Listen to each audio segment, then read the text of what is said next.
I'm going to show you how to manage the witness names and the witness signature in informed consent.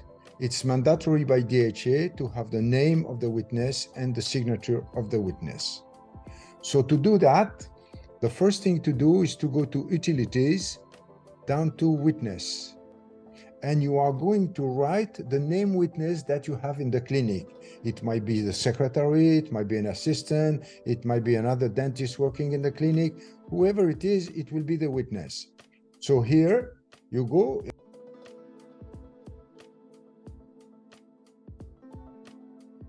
Pick, okay, the signature is there, and all this will come by default when you will decide, here is the by default signature. This is my main witness.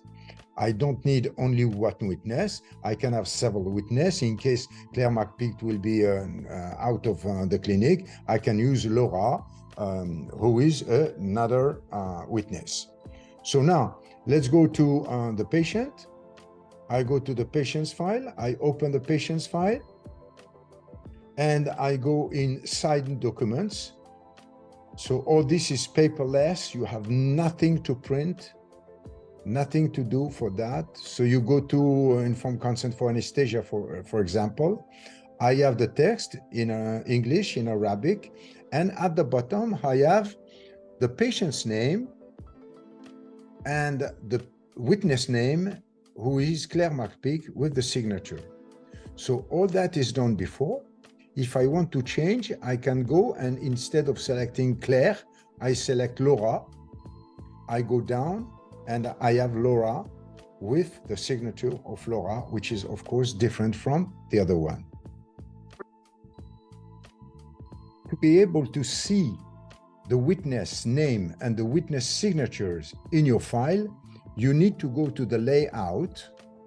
So I'm going to select the layout, like this one, signed document from extraction.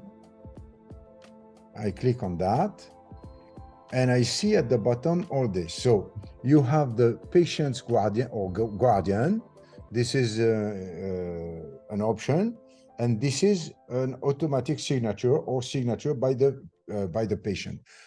In the second file, you have the witness name, which is coming from the witness name, which is in the patient's file, in the patient's card, and the signature, which is in the patient's card also. And from the top of the document, you are able to move from one witness to another witness based on that. So where do you find all this content? You find all this content in the patient's details. So you go and drag down, and you will see here the witness name and the witness signature. And doing that, you will be able to manage what you want to have when you are looking for an informed consent signed by the patient and signed by the witness.